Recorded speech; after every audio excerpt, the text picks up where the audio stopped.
Last night I spoke to my younger sister. My younger sister doesn't really do anything that we in the room do. She's a teacher.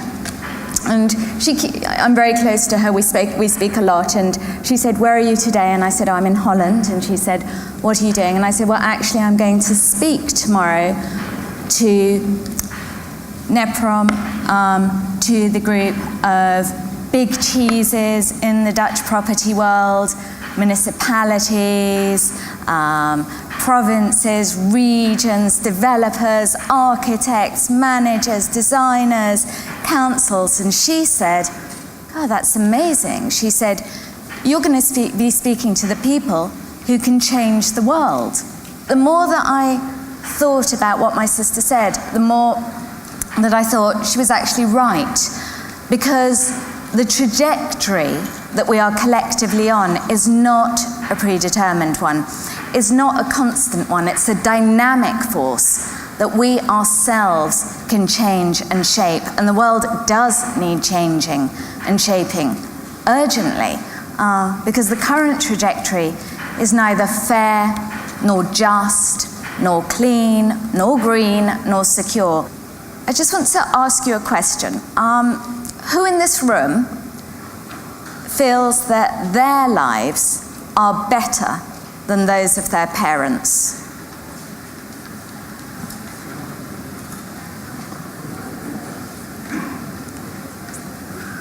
All right. And who in this room thinks that the lives of your children will be better than yours? Wow. So, a few optimists, which is good, but on the whole, pretty depressing. Yet, how exciting it is that we in this room have the opportunity to change that. Yes, we, you and me. Each of us in this room has a part to play in shaping our collective future. And I hope to show you this morning why I believe that you have an amazing opportunity to make a real difference, and also why it makes real business sense to do so. When it comes to sustainability or green building more specifically, how many times have you heard, well, this costs too much, or what's the business case for using sustainable materials? Of all the defense mechanisms, this is perhaps the most valid and perhaps the one that is easily able to be understood. Cost is an assurance mechanism. It provides a reality check to ensure that we don't get carried away with good intentions. But too often when it comes to sustainability, we fail to make the connections and join up the dots between green practices and the bottom line. So, of course, it's much easier when the value provided by sustainability is quite tangible. So Pfizer, the pharmaceutical company, saved 30 million euros every year between 2002 and 2005 with its program to cut energy wastage and to use more power from sustainable sources. So that's when kind of cost, it's easy to do a cost-benefit analysis, but often sustainability delivers less immediately quantifiable value to companies. And one of the difficulties for businesses in this respect also is the potential lag between activity and effect. So returns on investments in sustainable areas may take time to materialize. It may take time to get better products from the design phase to the market phase, and then translate them into more sales. And this time lag can lead to frustration. It can lead to rash adjustments in corporate activities. For example, stopping initiatives despite their positive long-term effect. So overcoming this myopic short-term thinking is really where senior leadership has a key role to play to ensure that companies are operating with longer time horizons, to protect sustainability initiatives that have yet to prove themselves or have yet to conform to existing performance standards, and also, of course, to remind others in the organization that what might it cost us in the future if we do not commit to sustainability today. The next defense mechanism I wanted to look at is what I call responsibility dumping. It's really the classic logic of the business of business is business. In other words, companies claim it's not our responsibility, it's the government's responsibility, it's not ours. But actually, even here we see that tides are changing. The winner of the Nobel Prize in Economics this year, Elinor Ostrom, she won her prize for showing that common resources like forests, fisheries, oil fields, irrigation systems can and should be collectively and locally managed. So leadership at a local level, especially when the public and private sector come together, can be really effective and also make real business sense. Another common defense mechanism is to do with consumer demand. It's the complaint that consumers just aren't asking for it, or they're unwilling to pay a premium for sustainability. Consumer demand often needs to be created, can't be passively waited for.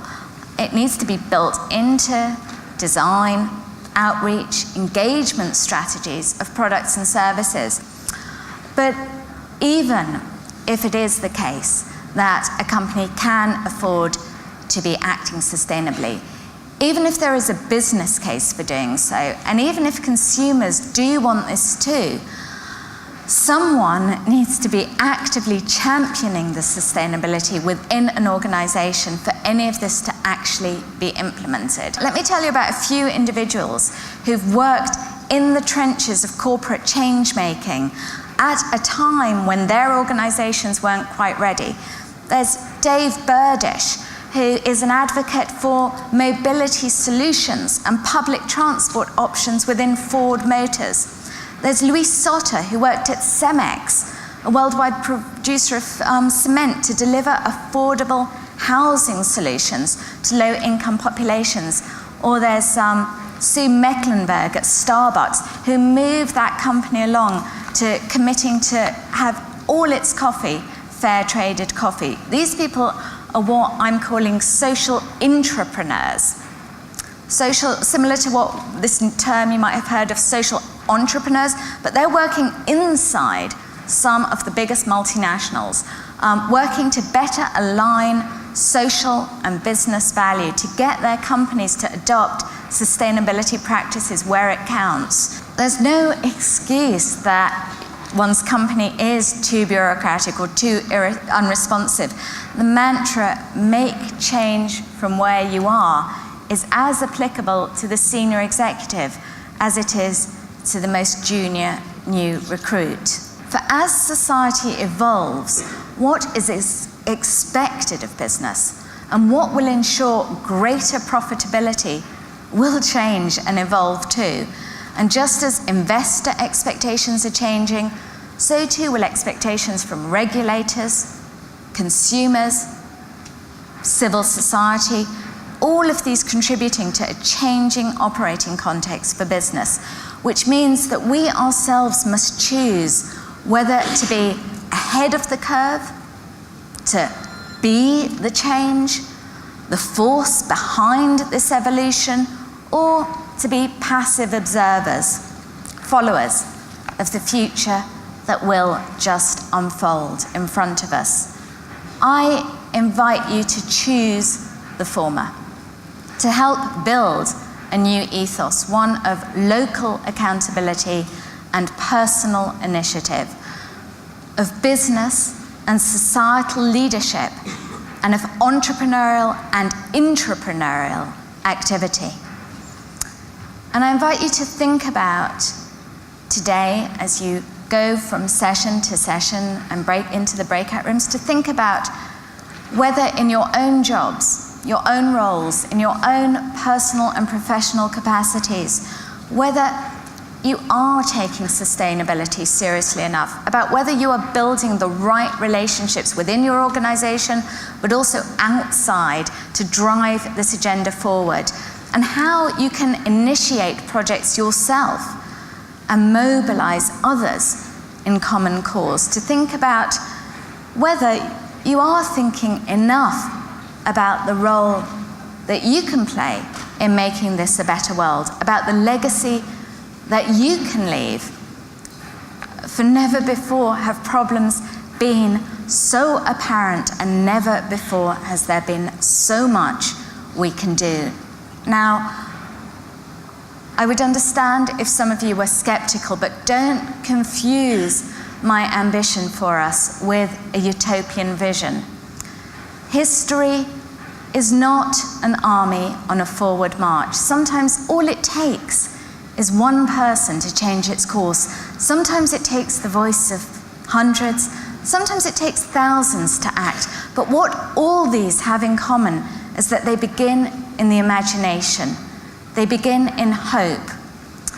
But hope is not a lottery ticket that you just sit on the sofa and clutch. Hope is a call for action. Hope is a call to break down the walls of our own and others' defenses. Hope means that another world might be possible, isn't promised, isn't guaranteed. Hope is a call for action for each of us to take responsibility for the kind of world in which we want to live, in the knowledge that if we do, we can create a new narrative, in the knowledge that if we do, we can create a new future in which sustainability flourishes, and so does economic prosperity too. If we do, together, we can change the course of history. Thank you.